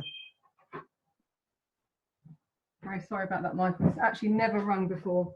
I was just wondering what it was. So yeah, the age of the chivalric male is changing, and women aren't going to like it. So that will cause a third thing that, who can predict, right? MGTOW is all I see with MGTOW is low-level criticism of stereotypical women. Women are bitches. They haven't got much further than that. They know nothing, zero about the psychology that creates those types of women. Nor do they understand that they, as men, before they got the MGTOW, were a chivalric man, which is a preposterous creature to begin with. They never self-critique themselves. So that's useless, right? Right? The chivalric male is a compromise for a certain kind of female that has not won the dragon fight. These things, they one links to the other. And how is he created then? Is he created because of his own mother? Because of his own mother has crushed his own will? And women in general that he meets, right? When you're in school, you realize, oh, they want alpha males, or they want this kind of man, or whatever, or the media is telling women they want. So the man eventually molds. He doesn't realize it, but he hits Gold's Gym, and he's a jogger, and he's wears the medallion, and all this crap, right? All these imagos are based in something aberrant. That's why, it doesn't work. That's why you don't have relationships working anymore and all of these things, right? But it takes two hands to clap, right? They've been watching too many fucking James Bond films and whatever, right? And they've lost what true authentic masculinity is. And we went into this in the Angels and Archetypes podcast, where I talked about the 4 imagos that, women are attracted to or not attracted to, as the case may be, just to point this out, to emphasize that. So the masculine then is dragged into it becomes emasculated. The chivalric man is a preposterous Frankenstein creature who doesn't understand what authentic masculinity is. And so we now have a feminization across the board that's going to hurt women and men. So that's another aspect of it as well, right? I think that on some very, very pure level, there's a sort of a body aspect to this, but it's not the Reichian version. right? You know, this workout culture and all of this, which is meant to be identified with masculinity. Now, it just doesn't work. You know, and really the way to see it is that both the male and the female are victims of the master slave. The parents instantiate it, and then you interject it. And so your whole life, you know, women's bulimia or anorexia, a lot of other syndromes that they have, you know, even the ones who are putting, you know, earrings through their noses and all the rest of it and living under bridges, it all comes from the same electrocomplex, you know, the matrophobia. And the remedy is psychoanalysis. Now, a 7-year-old can't read Jung and Freud and understand it. So, you know, but maybe a 14-year-old could. So it's going to be that your puberty is reliving a lot of this. And then you have from puberty to the 20s, you know, if your parents, if you're just very, very lucky, you know, you'll be able to maybe start, you know, primer material. Read the Erich Fromms, read the Arno Gruens, you know, and all the people that I recommend over and over again until people are sick listening to it. But there's a reason for that, you know. But to answer your question properly, if we don't get into psychology in the healthy way, because there's a lot of people into pop psychology, that doesn't work, then I'm afraid we're back to Julian James's premise, which is after all of the social crusading, the feminism will get to a point where everything will just collapse. The entire middle will just collapse into a lunar abyss. And we'll be back to the bicameral period, which I touched on earlier, in which the only way that you hold psyche together is by the instructional voice of a massively supernaturalized voice in the head, or more likely what Orwell and Huxley were talking about, which we will finally then, as the Soros types want, we're actually, everything we're doing, we're playing into their hands of Big Brother, because they know that the full result of the demasculinization of the world will mean that the only thing that can hold the psyche together will be the cry for living under the shadow of a bestial, you know, Big Brother dystopia, the likes of which we've never seen. So when all these people are running around with their placards screaming about freedom and emancipation, I shudder, because they're going to get the exact opposite, because there's not an ounce of rationality in anything what they're talking about. So shadow work could really be an antidote to a regressive society then. It really could, couldn't it? Yeah. It's really what we need. And one other way to escape the tragedy of coming out of a relationship like that with your mother or your father, right? The whole horror of it is humor and comedy. Laugh at them, right? Learn, laugh at the whole mess. Don't bury yourself in depression, because that is the only other alternative. You've got to somehow get into something that, you know, you can almost laugh at it. Mm-hmm. Yeah. And then, you know, become the fool again. All cycles open with this lightness, you know, because you're going to move on to the Arthur Road after this, and you're going to gain incredible psychological insight. You're going to free yourself from all of the misleaders who hate truth, hate wisdom, hate themselves, right? The misosophy. They hate wisdom and truth. You don't. So when you pick up those books that people like me recommend, you're doing it with a love, not an impatience. You're doing it saying, thank you, the Aladdin cave is open to me now. And when I say laughter, I mean laugh at the fact that everybody's insane, that everybody's mad, that everybody's lost. It's a big carnival. It's a big nightmare, but you have to separate yourself from it, you see? And in doing that, you have to have the mentality of an outsider. He's crying for them at the same time, but he's also laughing at their nonsense and their stupidity and said, look, you know, you can't trap me with that anymore. You know, I'm on a great project here. And during that, and you know, we're going to be doing it on Sunday. This also is an attitude you must take even with the greatest in the land, not just with the politicians and their Punch and Judy shows and their idiotic, you know, histrionics, but the science, the materialistic science, with their concepts of selfhood and subjectivity. You know, we're going to be going into that on Sunday. So there's a lot of ways to, you know, break the collective in your life and be okay. Mm-hmm. But see, the process is made harder, right? Because there is no silence. There is no peace. There is no aloneness anymore. There are things that definitely compromise this, right? But again, that's the work of trying to find a way around that for yourself. You know, there really is no easy way, you know, and again, that's the reason why a lot of people don't bother with it. Mm-hmm. Michael, the last question I've got for you is one from one of the members, and it was regarding the rites of passage. So Joseph Campbell says that we've lost a myth in our lives, and the old rites of passage are gone. So what was once the rite of passage into manhood doesn't exist anymore. So do you think that we need to recreate rites of passages? So just to kind of mark maybe our individuation journey, our dragon fight one. Do you think that that would be useful? Do you think that Yes. ritual still has a place? Oh, it's happening anyway. Yeah, you don't invent rites of passage; they occur anyhow. If we had choice over it by will, we wouldn't have any of them, because again, we'd knock it all out. Luckily, there's a flow. Let's not even talk about the Hegelian flow at the very base of reality, but the mythic flow that just underlies our stereotypical existence. And tarot, astrology, Kabbalah, numerology, they give you the insights into being sensitized to know a bit about that, right? That's beautiful. And yes, those are the rites of passage. Once you start getting understanding, you realize, oh yeah, there's 7, there's 12, there's 26, or whatever, you get to know them and you get to understand how to predict when they're coming up. And this is then to articulate yourself to a much deeper flow. Basically, in Jungian terms, that's being guided by the archetypes, right? When they say the 12 houses, they're talking about the 12 archetypes. When they're talking about the 10 or 11 spheres on the tree of life, they're the archetypes, right? And they manifest as different voices, different directives, But personalism is essential here, because the revelations that you will have are completely unique to you. It's like, imagine you walking into a physical Aladdin's cave. The things that attract you as being beautiful and wonderful, that you want to grab and look at and fondle, right? Another person may go, I don't like emeralds, I love these rubies instead, right? So that's fine, isn't it? Or somebody likes gold, others like silver. But the main thing is that the journey has begun. The adventure has begun, And you're never going to rely on the culture that we're in now, especially with the control of the architects of control and where it's going.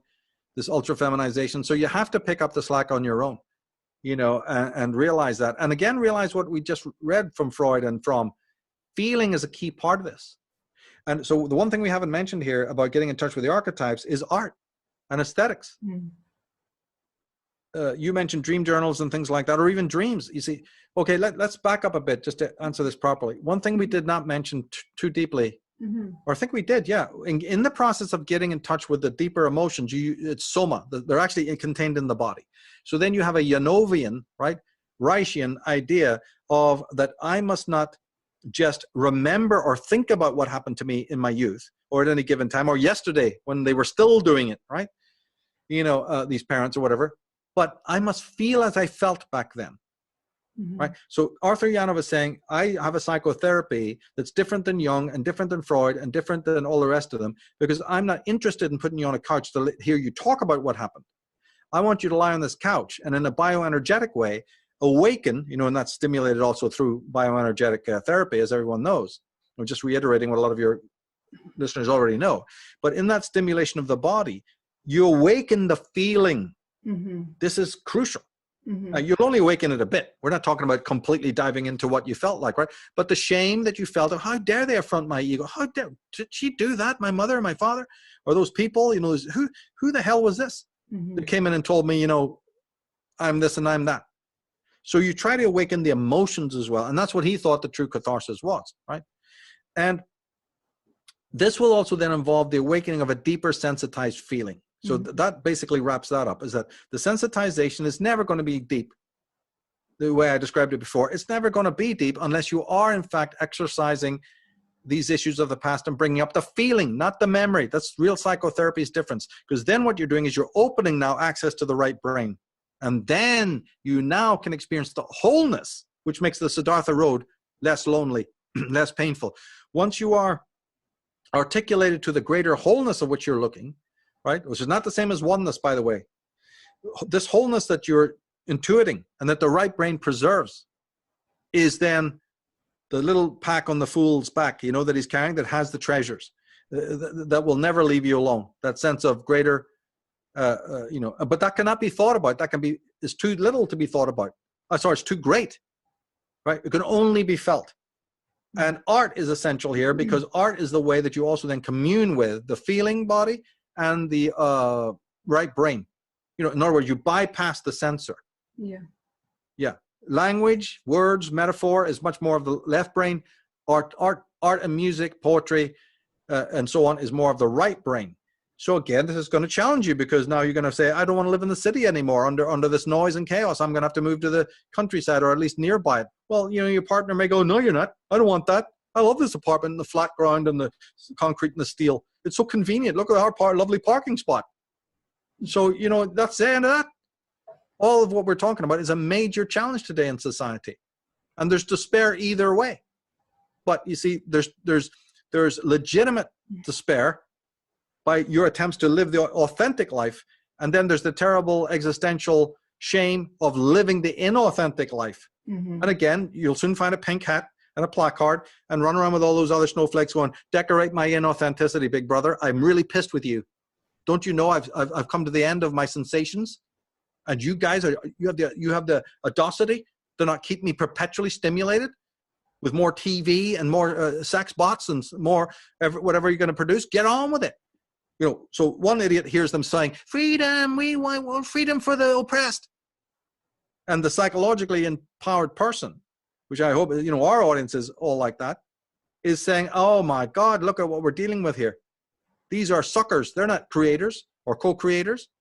These are failures. These are fucking losers. And one look at their rotten bodies, you know, and the rest of it, and you can see and all the things that they call for, right? Or utterly. See, it's like in China, the glyph, right? The hieroglyphic for crisis is made of two glyphs, and one is danger and the other is opportunity. Ah, that's interesting. Brought together. So crisis means a breakthrough. We would say it today by saying there's no failure is not a failure is not failure. It's a challenge to get up and move to the next step. And our archetypes really, you know, there's the warrior archetype in us, right? So what needs to happen now to counterbalance the feminization is ultra-masculinization. Mm-hmm. The MGTOW is a really rather pathetic attempt at that, right? It's just chivalric men who haven't really done any psychological homework, you know, hoping for the best that their type can lead us out of, you know, whatever chaos we're in. No, not really. They're 1/10 on the field, but you're going to need a lot more than that, you know. You need to awaken the direction back to the archetypes. But in most people, as our series talked about, the archetypes have become daemonic. So we now have another problem, right? We're dealing not with wholesome archetypes who've ever been listened to, but we've got, you know, shadow archetypes who've come back in a very malignant form, who are not necessarily directing us to the will to meaning. So it sort of, you know, your question about whether it can be solved or not is a very problematic one. And I think the answer is no, unless people get into, you know, a lot of the authors that I mentioned and some of the studies that I mentioned. You know, they'll be locked into relativism, they'll be locked into scientism, and most of them in a sense of exhaustion will just head back to the church and to religion, hoping that will, you know, provide them with a panacea of alleviation to this terrible anxiety that they're feeling inside, you know. So yeah, it's a, you know, I just got on with the work that I have to do from a vocational point of view. I don't look to outcomes. I do what I do now purely because it's of meaning and it's of significance now, you know. But so I don't focus too many on outcomes necessarily, you know. That's just a characteristic flaw that I have. I just deal with what I'm doing now because of the love of it, you know. Can I ask you what's the difference between demonic and daemonic? Oh, demonic without the A. There's really, to me, there's no connection between the two, although demonic has become, you know, in the religious sense, an evil thing. Mm-hmm. But since religion itself is evil, any definitions that it has of other evil things kind of fails right there. You'd almost want to look twice at something religion calls evil. You know, they think that heathenism and paganism and the night sky, you know, whatever, the earth, the whole planet Earth is evil. So much for their definition. So you just throw those definitions out. And the word actually then comes alive like so many other words do. It was used by the Greeks to mean demonic and angelic. But I like it better because they also meant it in terms of a very physical thing. Demonic is similar to chthonic, right? A word called chthonic, which means earthy. You know, it smells of the earth. It smells of your roots. And we know that Jung also would have smiled on that word because of the simple fact that his archetypes were of the roots. They were of the earth. There's something that locks you into the world as is. And when you want to reset your psyche, you know, what we're all talking about right now here is a kind of a resetting. You push the reset button, the reboot button, and everything's cleaned off. All the lies, all the mysteria, things that couldn't possibly be, but you've made come to be because of false teachers. You know, and most of its religion is mostly Gnostic, so all of it can be thrown out. Most Eastern philosophies can be thrown out, they're Gnostic. You know, and so Hermetic, coming back to the Hermetic truths and precepts is where we need to go. That's why I'm a big in favor of the Western magical tradition. And I've been panned for that. How can you be into tarot and astrology? You're a shill, or you're one of the Rosicrucians, or you're a Mason. It's like, dude, before these institutions even could spell their own name, these subjects were in the world. Mm-hmm. Right? The Hermetic subjects were in the world from thousands of years before Masonry ever came together, or some other boogaloo Western group got hold of it. So I'm talking about, the purest disciplines and the real mystery schools. And something? I think that psychology, for all its flaws, and there are big arguments about, for it's against it, right? But even with all of them, because of what it is, like we talked about earlier, because it is matriculation, it's understanding of the self. And again, I'll finish on that, is like, if you have no self-understanding, then the whole Hegelian thing about how you could possibly understand another breaks down. Mm-hmm. Yeah. So can I just clarify that with the daemonic archetype? Would I be right in thinking that it could be something that's kind of numinous, but in a sort of negative or challenging way? Would that be, with that, does that sound right, or have I got it wrong? The archetypes are numinous, because what happens is, just like it is with certain dreams, right? Because we have a collective unconscious, a great deal of what we may dream about or even think about is pretty much thought of by everyone else. Mm-hmm. It has a sharing. There's definitely a bleed over between where there's no uniqueness, right? And these are then homogenous kind of experiences, like all our sexual wish fulfillments, right? That would classify there. But then there's a deeper, like I said, as you go along the Siddhartha road and you get more and more in touch with these archetypes, it starts to become more idiosyncratic. Their communication with you leads you into fields that other people haven't experienced, right? And that's when sometimes, like the Jakob Boehms and all, the William Blakes, you have to shut the door, and what the world does or doesn't do now is it becomes unimportant. Or only very, very secondary. And that's where his great art, you see, would have come from idiosyncratic expressions that, even though they seem to refer to figures I know, like, God looks like God, or Adam looks like Adam, and the serpent's there, but then there's other weird stuff that doesn't make sense. Yeah, because that was coming from his own expression. Mm-hmm. So the ultimate end of shadow work is to open up the deeper doors, not just this sort of therapeutic stuff of healing, that's all great and everything, but you realize that's just clearing the leaves away from the door. That's just, putting some oil on the hinges. You haven't even gone into the second chamber yet. The real hermetic place is when you do this is all just deconstructive, getting what mama said and dad said about me and the world thinks and some political nonsense, right? Once that's all shed away and you're the true poet and you're opening up those doors, then you become, right? This is where Escher was and Blake and the great authors and musicians. This is where they're at. To different degrees, right? And you can regress and you can go, and it's always going to be an oscillating process. That's why the magician wears that symbol above his head of the Lemniscate. There's regression and progression, right? There's stasis, and all of that is okay, right? Our society is one that is really sort of a stasis. They try to build some constituents of a society and then stay right within that. As we said, habituation. The real spontaneity when you follow this even further down the line. And you're leaving all the familiar. Then you're into a numinous world in which the symbols that come to you don't have the same meaning as they did for the collective. So, for instance, say that somebody was having weird experiences where the archetypes were coming to them in animal form. Mm-hmm. This would be perfectly okay because they are animal. They're of the earth. So there's nothing wrong with that at all. But a person who's been brought up as a Christian is going to freak the fuck out, right? When some horned satyr appears in a dream or, in some other mode, or you're drawing and you keep wanting to draw this horned face, right? And you're losing sleep and you're ready to sign yourself into the funny farm. And one day a neighbor comes over, oh, that's Herne the Hunter. That's the Green Man. Lovely. Very nice. And suddenly you're going, oh my God, is that all it is? I was like, that does seem to be most people's paths, and we know when they get into shadow work, they go through this whole stage of like this magic happens where they start having synchronicity, they start looking into dreams, all this kind of thing. It's like when you notice the unseen kind of starts to notice you as well, and you enter into this like sort of numinous world. It's funny how that happens, isn't it? What do you think that really is? Do you think that's just maybe imagination? Oh, it's totally the imagination. If we enlarge, as long as we allow for now what we think of that word to be enlarged to incorporate all the feeling and thinking I was talking about. This is when it's not so much that you are embracing the spirit, but you're allowing the spirit to embrace you. You know, in a sense that now, you, like Jung, you understand that the whole universe is psyche, and that you're just one constellation of reality, or a very important one, right? But there's some other kind of awareness that takes place, and art will lead you there, because art is already teaching you to embrace in, you know, in that way, but also to allow yourself to be embraced, to have wonder about what you've just created, right? That, you know, I didn't, like when you pick up an instrument and you play it and something comes out, you go, my God, I didn't even think of that. Is this the instrument did it or whatever, you know? So there's a wonder. You need to be continually refreshed by wonder and awe and astonishment at the universe and its complexity, right? And then the next step is to go and express it in some way.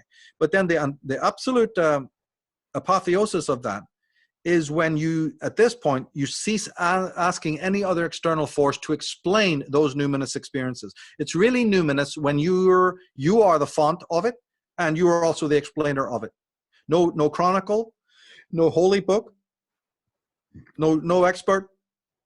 You know, it doesn't matter what they say about that symbol that comes to you. In the early infantile stages, you know, and it's perfectly okay at that point to say, well, a ladder, I keep seeing this ladder. Or no, I keep seeing this big phallic thing, you know, floating around. I mean, what's all that about? Am I crazy? Right? Or I keep, you know, I keep seeing the goddess and everything, right? Every time I look at something outside in nature, I keep seeing female forms. I'm going crazy, right? You know, in the clouds or whatever, right? It might be. And it can even be things that are a little bit more disturbing as well. It's okay, right? There's a lot of things going on. And then at that point, you'll turn around to experts like Jung, right? And like Joseph Campbell and others, Mircea Eliade, right? And whoever. And they can be very, very helpful to explain, well, no, this is this is a thing of transition. You know, the horse, the mare, it can be frightening, but it's really about you moving from one dimension to the other, and all the other stuff we're going. In the beginning, that's important. But the numinous is when suddenly you find that you're not even inclined to turn to any external force for the interpretation. The experience is somewhat powerful, more I would say, but now you are so engaged with it that you let it sort of flow over you without needing for interpretation. And this is a very, very important point, because now the left brain structures of needing, you know, what is it about? What is it? It's because you're still dealing with metaphor. You're still allowing the left brain to come in and go, well, it's like this. Yeah, but that's still separated from the thing. If it's like it, it's not it. You're still giving me metaphors. The whole numinous thing is when no such process is involved, and the experience is raw, and it's intense, and it's in that way, and is no longer being interpreted, right? This is the key word. Right up to a certain point, you're interpreting what your own mind is doing, what is happening, you know. So yeah, you look at the canvas, you've just wonder what that means. Is that my childhood? You know, is that my dad? Right? And then you're interpreting. And you know, at some point you realize that that's a lot of bollocks as well. A point comes, because then I can interpret it anyway. A point comes when there's just one-to-one raw experience, not just externally, but within, right? And that is what to me is really numinous. That's just my opinion now. You know, it could be different for everybody. But now you will say, it is what it is. I need no interpretive, you know, there'll always be descriptiveness and interpret. It's the way the brain works. It's never going to be completely gone, but you're no longer listening to that. It's somehow you're just in the moment of, and that involves all experiences that happen. And so people will call those, oh, that was more intense. I didn't, you know, when I was having that romance or whatever, I didn't get into all this mental stuff. Is she thinking of me? What's she thinking? Was I good enough? You know, all that nonsense, right? That all goes out the window, and you're just like, it was perfect. I don't even think of dissecting it, right? It's like the way animals are. When you have a relationship with an animal, right? We experience this sort of, merging and this kind of a numinous experience with animals. Yeah. Where you're not fucking analyzing it, right? Or you're just experiencing it in a very, very, very big way. And then I believe that this is what is really needed in the archetypal journey. When the archetype is no longer sort of having to instruct you like some formulaic teacher with a clipboard. That's okay in the beginning, you know, in the beginning. But there's another type of journey that happens with your archetype or archetypes. And I think this was what also in the Arthurian legend you get. And I think this is what some of the other myths, when you get this wandering in the desert, the concept of he's just wandering, he's not actually going anywhere. In many, many, many myths, you'll get this, where there's a moment of, well, the warrior has donned the garb of the fool. It's like Aragorn in The Lord of the Rings. He's considered the ranger. That's what I mean. He's a fucking king, right? But he's lost that garb. Or like Gandalf the Grey is different than Gandalf the White. Mm-hmm. So there's a moment in which you're just the wanderer, blowing smoke rings and wandering around in the swamps and camping out near the fires. Yet you're a powerful being, right? Mm-hmm. You're a very, very powerful being. But there's a moment when you just sort of wander, and for Tolkien, this wandering, all who wander are not lost. Right. Okay. And believe me, that's numinous. Mm-hmm. That's you coming out of the cave and into the cave and out of the cave again, right?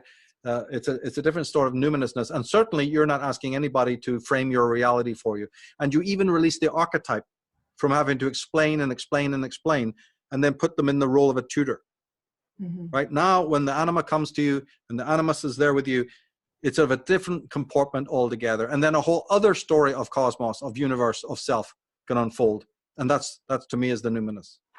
Right, you just mentioned anima and animus, and I'd be doing myself a disservice if I didn't ask you about how you say that we should integrate anima and animus. It's quite a big ask at this stage. Oh no, these are the essentials. The mm-hmm. very fact that somebody is asking it is of vital importance.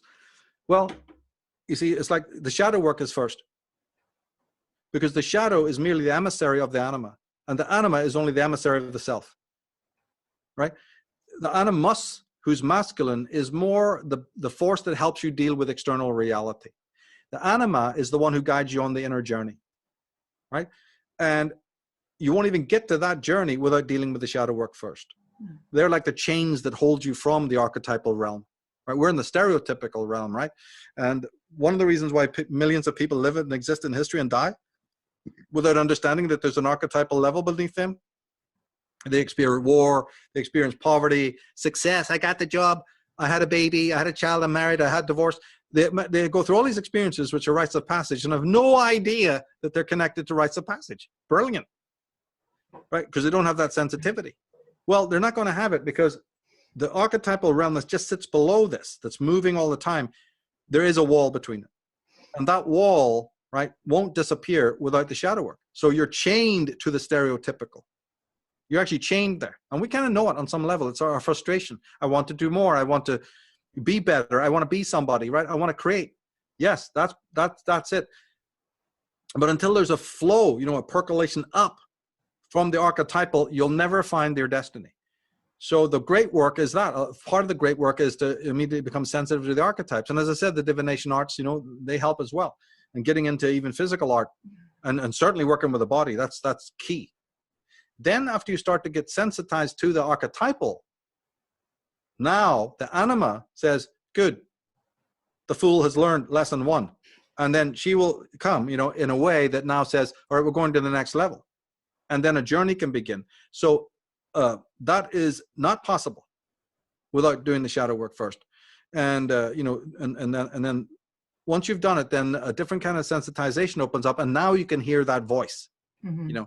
And then part of that journey is, of course, Jung tried to extrapolate it, with a lot of different ways, in terms of the 4 types, right? And bringing them to balance. So there's even a structure in all of that, right? Because the anima will talk to you through one of 4 different types that you have. It can come rationally, it can come through feeling, it can come through intuition, it can come through sensation. And Jung had to complicate it by telling you that it might come through what's known as the repressed, right, function. That's probably not the right word. It's the least conscious function.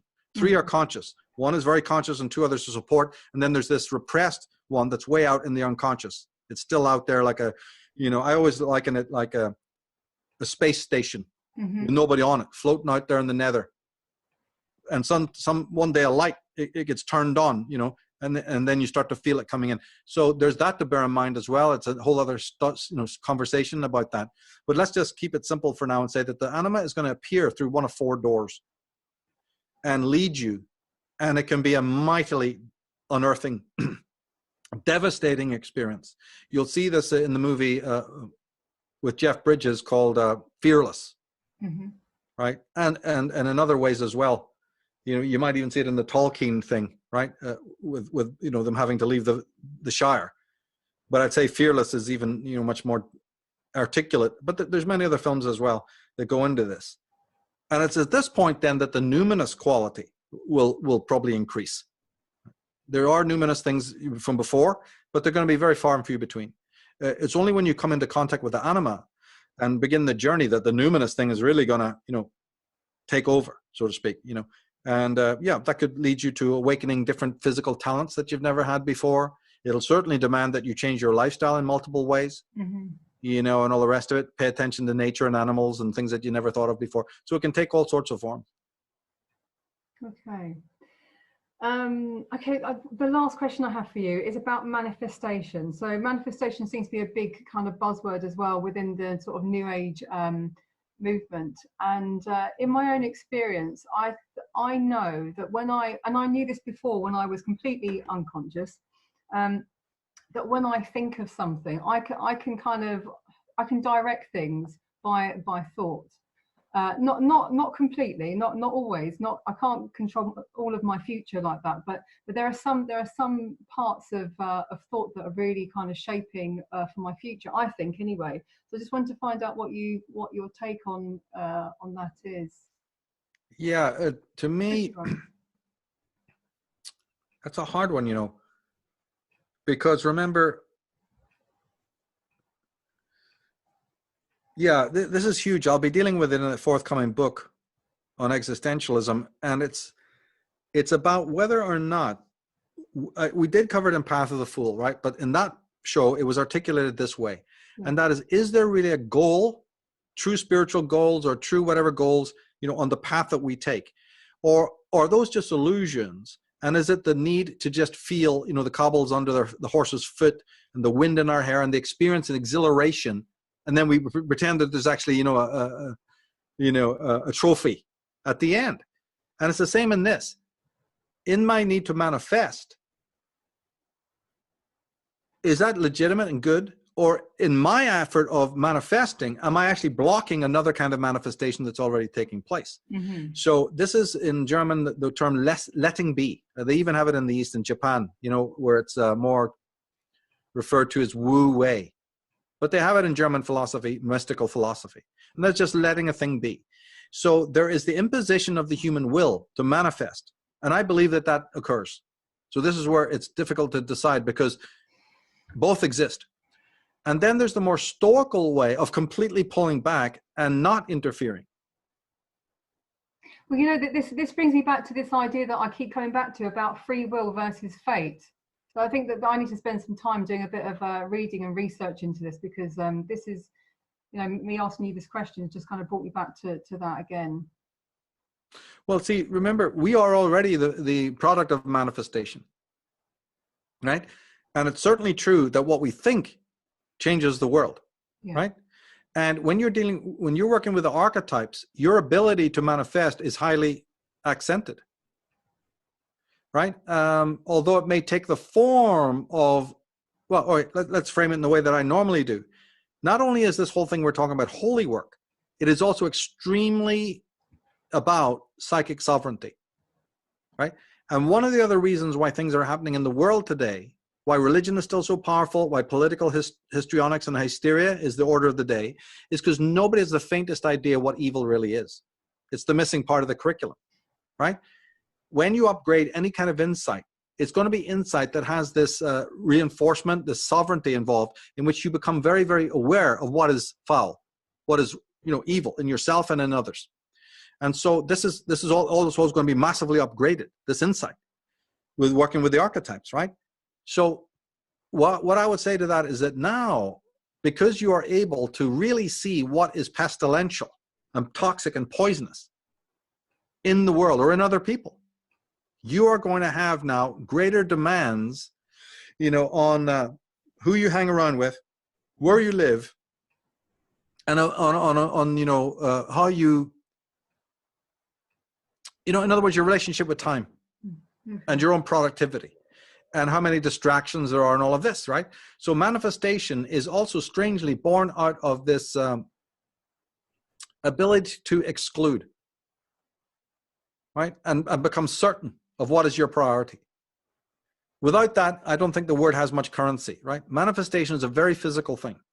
It's talking about what you have up here, the incredible art of saying, what's an idea in my head, insubstantial, and then saying, here's a product, here's an actual thing that's created. That is a tremendous, study, and it has a lot to do with archetypes. It has a lot to do with, the whole manifestation. But see, what use is the manifestation if it's not really idiosyncratic to you? If it's just generic stuff. What you want in manifestation is you want to have something that really speaks of your identity and your will and your existence here. We call that vocational. But the archetypes are only interested in vocation. Really, they're the constituents of your own being. Why ask them for something that's generic? They won't supply it anyway, right? So when a person comes to say, who am, those gateway questions, who am I, where am I going, how did I get here, where am I, all that. Those are the gateway questions that are eternal through life.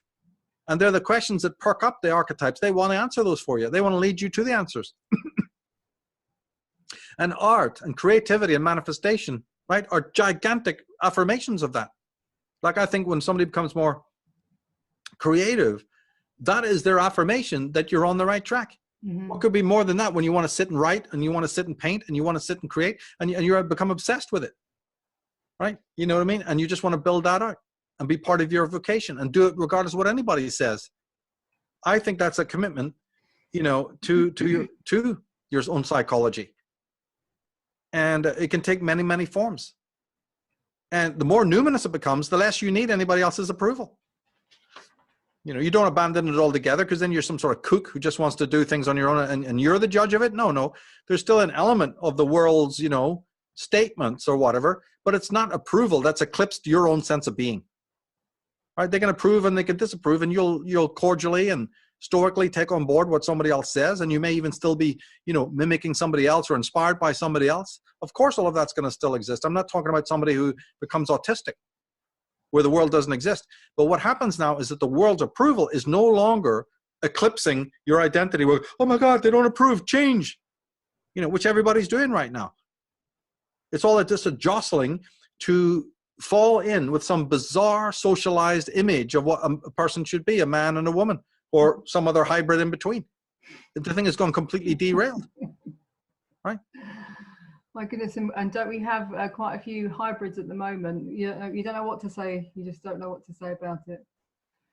But listen, Thank you so much, Michael, for taking the time to speak to me today. I really appreciate it. And I'm sure that my listeners are the people on my group, Awaken with Shadow Work, will really appreciate it as well. So thank you so much. Thanks. And definitely we'll have you back on Unslaved as well. And we should further explore this, because no one person is the expert in any of this. We're all unfolding this together. This is the most extraordinary thing. And since it's just such a deep love of mine and a great need to, deal with evil, what I've come to find out what I think evil is. And I absolutely think that it will be solved through through psychology and no other form. The rest is just tinkering about, moving furniture around on the Titanic. Only psychology will get to the roots of evil instead of thrashing around at the branches. But again, Caroline, thanks a lot. It's been very good. I was really looking forward to this as well. And I hope it came out great. So thanks a lot.